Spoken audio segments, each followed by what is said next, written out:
Salve, terceirão! Salve, salve, terceirão! Bora para a segunda aula do dia. Vamos falar um pouco mais sobre algumas viroses, beleza? A gente falou a primeira aula sobre algumas viroses, agora a gente vai elencar outras, tá? A gente vai falar um pouco sobre viroses de ordem cutânea da pele, tá? Herpes simples, varicela ou catapora, rubéola, sarampo, tá bom? Depois a gente vai para um pouquinho de sistema nervoso, viroses relacionadas ao sistema nervoso, tá? Poliomielite e raiva. Depois a gente vai para o sistema digestório. A gente vai falar um pouquinho sobre cachumba e hepatites. Tá legal? Beleza. Bom, vão ficar outras viroses para nossa próxima semana, tá? Então, a gente não acabou virose, tá? Ainda tem viroses do tipo dengue, zika, chikungunya e tem as viroses, né, que estão na moda.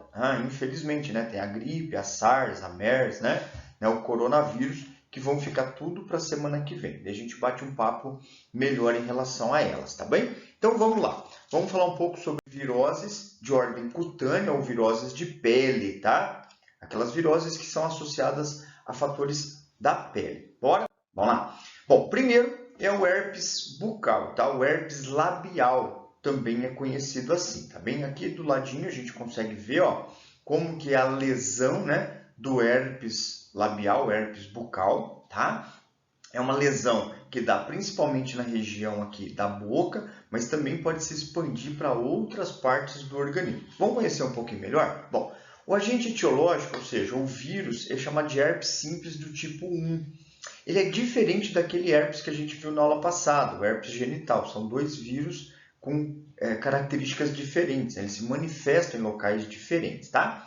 Transmissão via aérea, né, oral e respiratória, contato de pessoa com pessoa e contato com objetos contaminados, tá? Então essa é a grande questão, tá? O beijo em si ou o uso compartilhado de alguns objetos é a forma de transmissão mais comum, tá? Sintomas clássicos: formação de bolhas e feridas no tecido epitelial da boca, tá? Então esse tecido ele fica com um aspecto todo cheio de bolinhas, e essas bolinhas começam a estourar, né? Cheio de água, né? E essa água que vaza é lotada de vírus, tá? E é a forma mais comum, né, de transmissão. Essa bolinha, quando está pronta a estourar, é onde os vírus estão, então, em grande quantidade, tá? Aqui tem uma curiosidade, tá? Que os livros eles repetem com muita frequência, tá? Então, existe alguma base científica para estar aqui, tá? Acomete cerca de 90% da população mundial. Então, isso quer dizer que 90% da população tem o vírus. Só que a grande maioria das pessoas que possuem não manifestam, tá? São assintomáticas, tá? Os sintomas aparecem quando a pessoa apresenta elevados níveis de estresse, tá? Disfunção hormonal ou excessiva exposição à radiação solar, tá? Então, são fatores que desencadeiam esse fato. Bom, onde que o vírus ele fica instalado no organismo? É uma curiosidade muito interessante. Vai lá. Existe aqui na região da face um nervo chamado de nervo trigêmeo, tá? Então ele começa mais ou menos aqui na região aqui da maxila e ele se estende por 3 ramos para aqui para a face, né? Que inervam toda a musculatura da face, por chamar de trigêmeo. E na base desses nervos, né, onde tem os corpos de neurônios, os vírus eles se instalam nesses neurônios, nos corpos de neurônios. E ali eles ficam latentes, tá? E aí, então, para algumas pessoas, ele pode se apresentar, ele pode desencadear, principalmente com exposição ao sol e também quando o nível de estresse está muito alto, tá? E aí é onde o vírus começa a mostrar a sua carinha, tá? E aí começa, então, a atingir a região aqui da face, tá? Ele desce através do nervo e acaba manifestando na pele, tá? Bom, tratamento se dá por pomada, tá? Tem uma pomadinha conhecida como aciclovir, tá? Que é onde vai inibir a multiplicação do vírus. Ele não vai matar o vírus em si, mas vai inibir a multiplicação viral. Isso faz com que o sistema imunológico, então, tenha maior eficiência, né? Quanto menos vírus, o sistema imunológico consegue eliminar e curar, né, de certa forma, o mais rápido possível, tá? Profilaxia, não, evitar contato de pessoa que tem o sintoma, tá? Então, se de repente é uma questão visual, né? Tem aquelas bolinhas, então, opa, não vou beijar não, tá? Evitar compartilhamento de copos e talheres. A gente sabe que não é tão simples assim, né? mas lavar também seria uma opção muito importante, beleza? Bom, vamos para a próxima. Essa é a catapora, também conhecida como varicela, tá? Então, catapora e varicela, na verdade, é a mesma doença, tá? Bom, por que catapora? Porque é cheio de bolinhas que ficam no corpo, né? Um nome mais comum. A varicela é o nome mais científico. Por quê? Porque o vírus se chama varicela zoster, tá? Bom, forma de transmissão também se dá via aérea, oral e respiratória, tá? Contato de pessoa a pessoa e com objetos contaminados. Muito parecido com o herpes labial, lembra? Sintomas: lesões na pele que causam ardor e coceira, né? Crianças a catapora ou varicela, né? E adulto fica sendo conhecido como cobreiro, tá? Que fica aquelas manchas. Já a gente vai ver uma imagem sobre esse fato, tá? Não possui um tratamento. Geralmente o sistema imune consegue eliminar o vírus, tá? Então não tem uma pomadinha, não tem algo paliativo para essa doença, tá? Vacinação na infância, a vacina é extremamente eficiente, tá? Inclusive tem pouquíssimos casos de varicela hoje em dia, tá? Porque a vacinação ela tende a ser bastante eficiente. O problema é quando tem uma janela de vacinação, né? Como já aconteceu em algumas vezes, né? E aconteceu recentemente, né? No Brasil, onde também colocaram medo, né? Ah, tomar vacina é perigoso, dá autismo. Essa conversa que é muito complicada, né? Não tem nenhuma base científica relacionada a isso e a vacinação é muito mais benéfica do que maléfica, tá? Sempre dá uma reaçãozinha e tal, mas essa reaçãozinha ela não vai levar a sequelas, tá bom? E se a pessoa pegar a doença, aí é um problema, né? Porque no caso a varicela, principalmente essa zoster, tá? Ela pode manifestar no futuro, que a pessoa pode ter algumas dores, chamadas dores fantasmas, né? Que a pessoa então pode manifestar lá na frente, conhecido também como herpes zoster, tá? Mas aí fica como a varicela, tá? Porque o vírus ele fica, digamos assim, latente no organismo, tá? Isso se a pessoa pegar na infância. Na fase adulta, esses sintomas já não são tão clássicos assim, tá? Bom, aqui estão algumas imagens, né? Da catapora ou varicela, tá? O nome mais comum é varicela, mais comum é catapora, desculpa, mais científico é varicela. Olha só esse bebezinho, né? Tadinho, cheio de bolinhas, tá? Muito bem. Rubéola. Bom,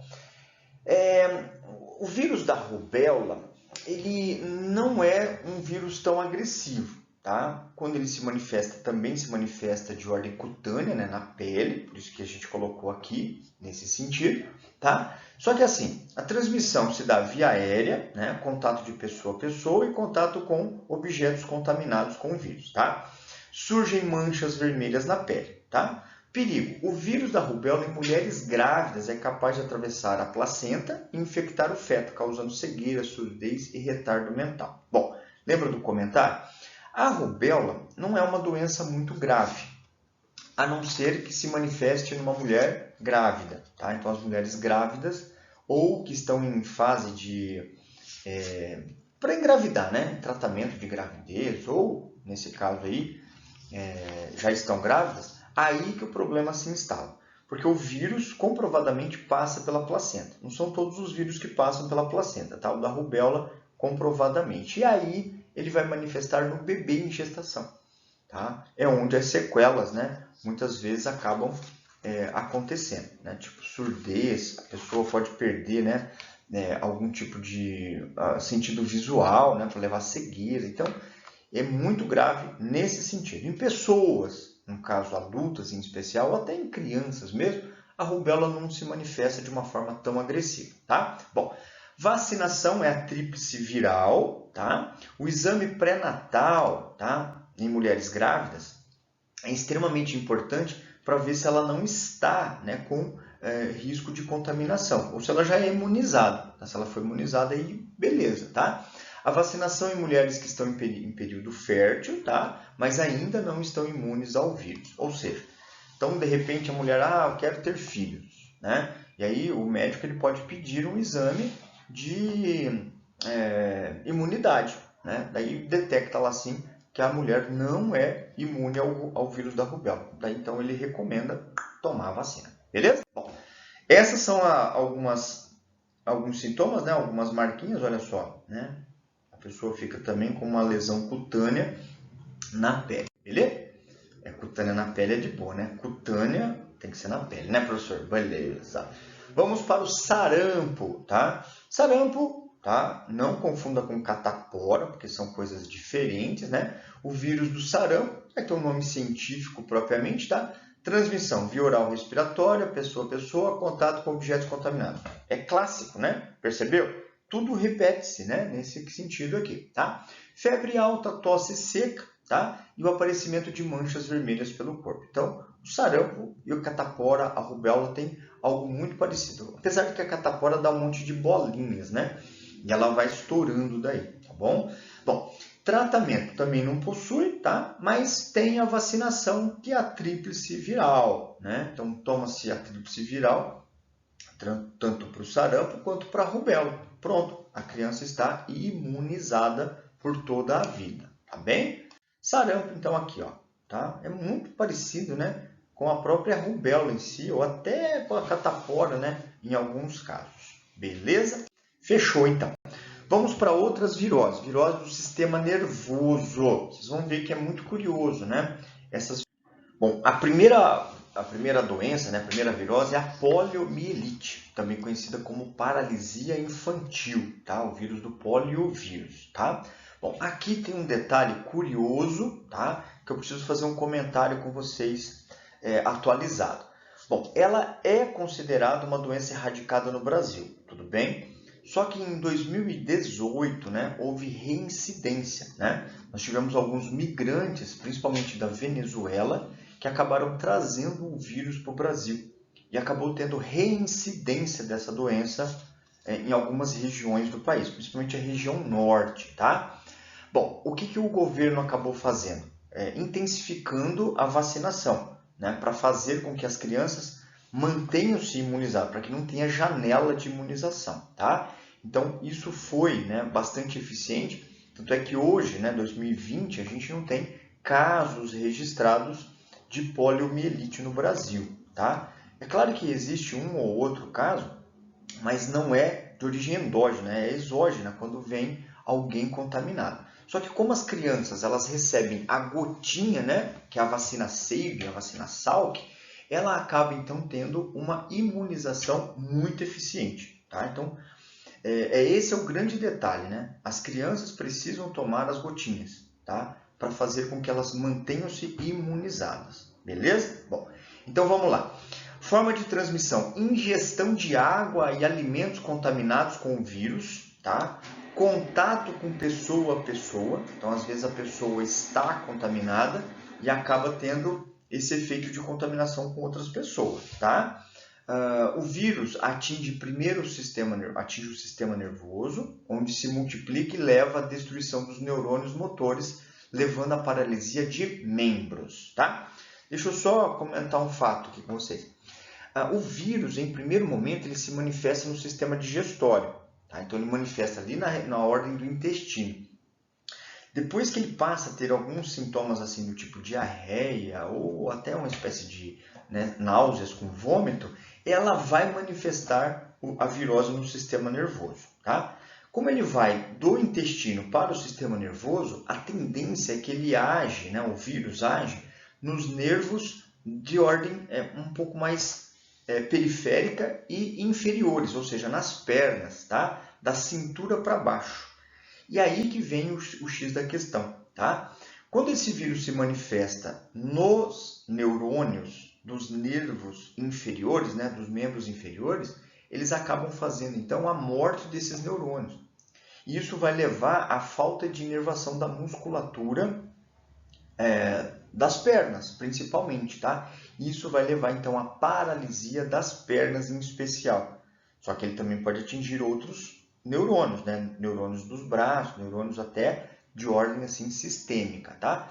Então é aí que desencadeia o quadro de paralisia infantil, que é onde a situação fica muito mais grave e pior, irreversível, tá?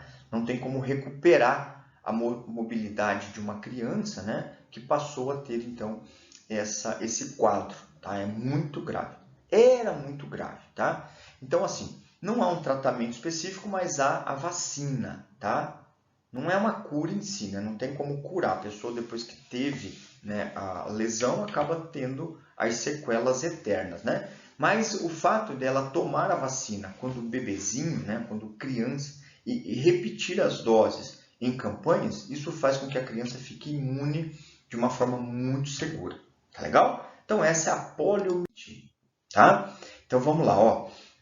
Esse aqui é um quadro só para a gente entender um pouco melhor, tá? Depois, com um pouco mais de paciência, você pode ler todos os comentários aqui, tá?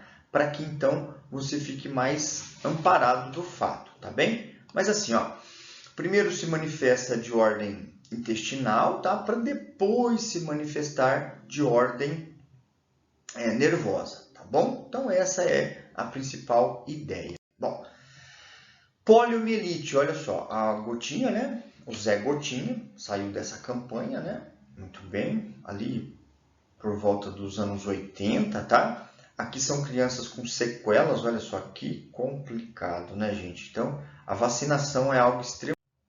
Bom, vamos falar uma segunda doença de ordem de sistema nervoso, tá? Que é a raiva, também conhecida como hidrofobia, tá?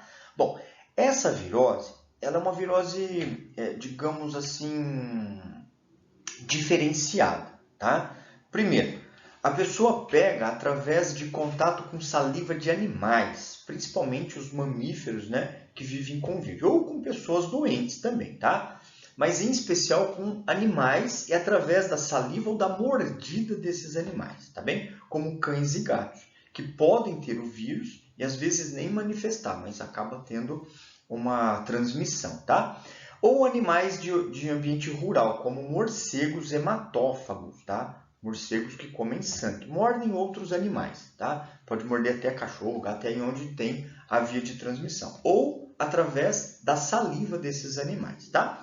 Sintomas dos animais. Encefalite, então o animal ele vai ter, digamos assim, comportamentos diferenciados, ele também tem dor de cabeça, agressividade excessiva, então às vezes o animal era dócil e acaba ficando extremamente agressivo, isso é um sinal, né, da hidrofobia, e aumento de salivação, tá? E o animal também apresenta essa incapacidade de engolir água, tá? Então esses são os sintomas clássicos da virose se manifestando nesses animais.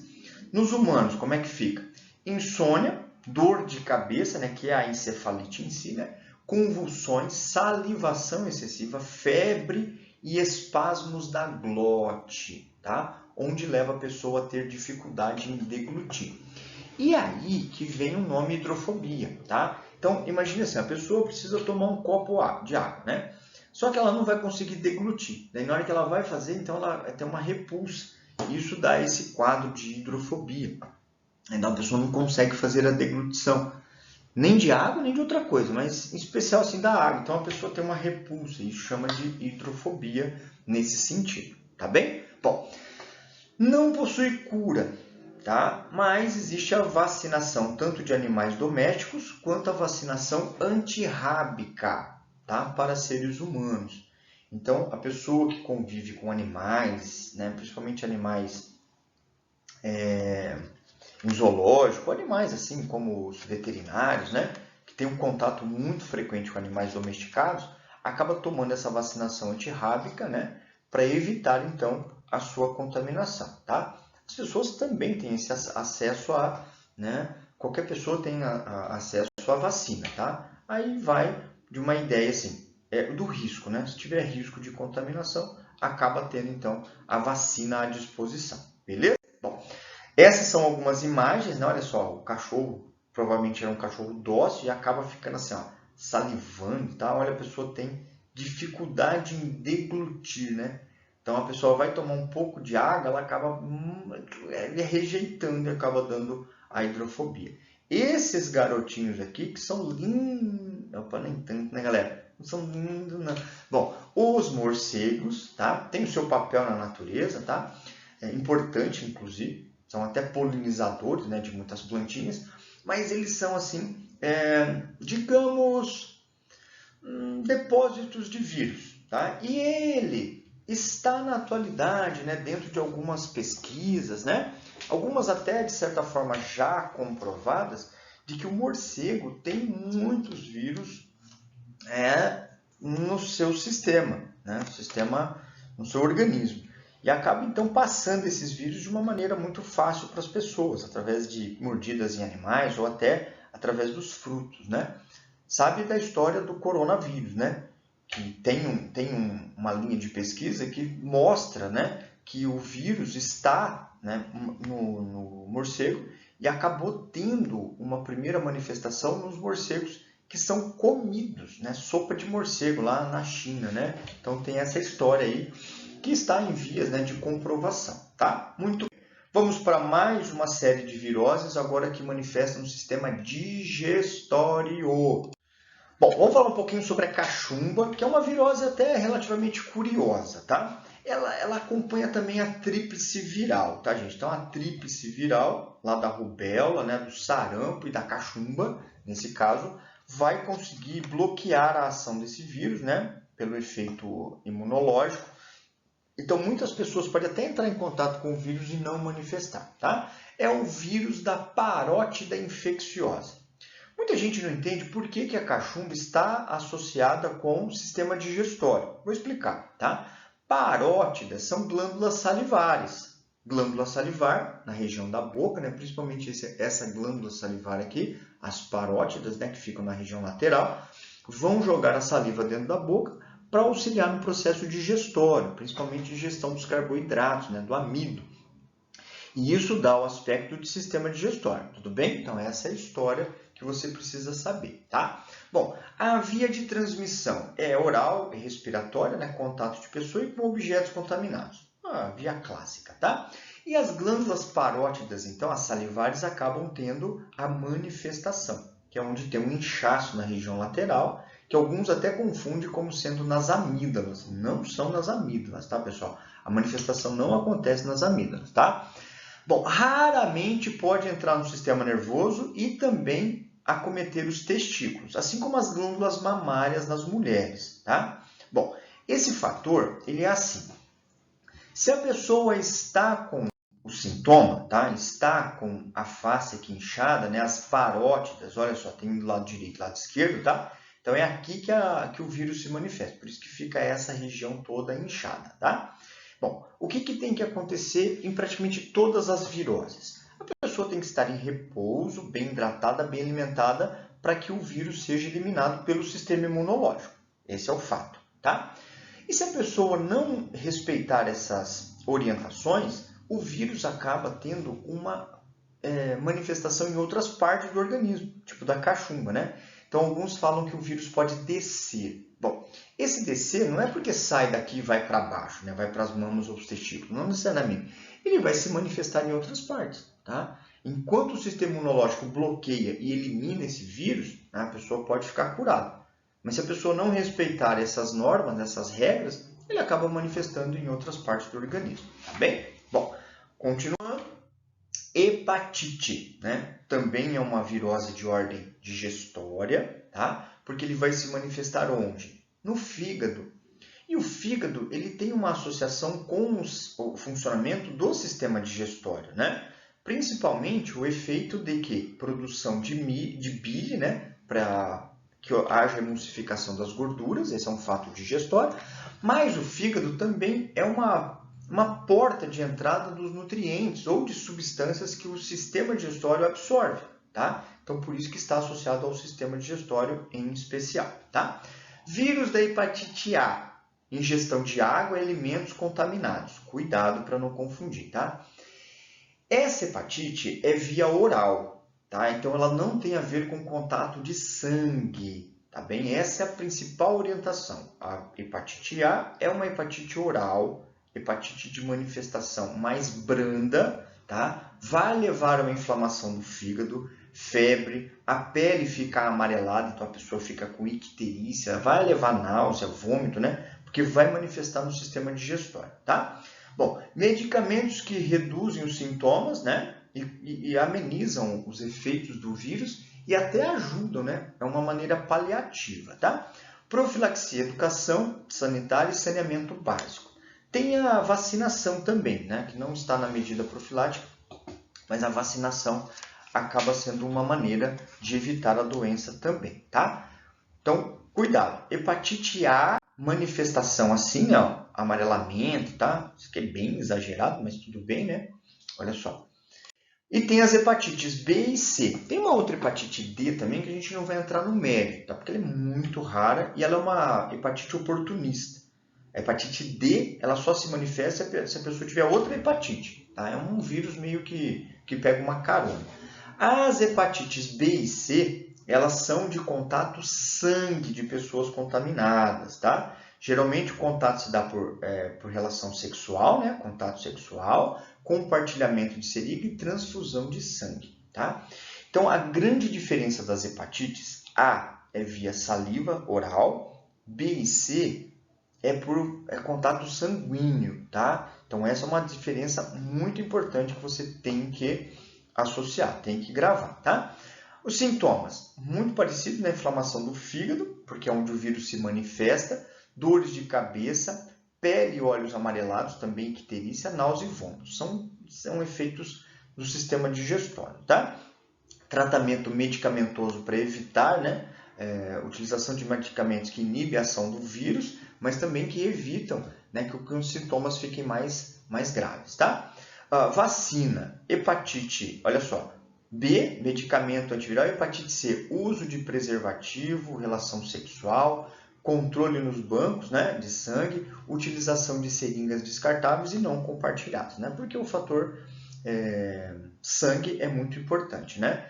A vacina é extremamente eficiente para essa virose, tá? A hepatite C, se não tratada rapidamente, pode fazer com que a pessoa evolua para quadro de cirrose, morte do fígado. Esse é o fato mais importante, tá? Então, hepatites B e C, olha um quadro de cirrose, o fígado fica detonado, né? Totalmente destruído, né? Quando o vírus da hepatite C se manifesta, tá? Bom, essas são as viroses que eu precisava conversar com você, elencando-as, né, nessa ordem, né? Nervosa, digestória, né, e contato com a pele. Tem outras viroses que a gente vai estudar na próxima semana. Beleza, galera? Ótima semana de estudos para vocês. Continue firme, você está no caminho certo. Pode ter certeza disso. Um abraço e até a próxima. Tchau.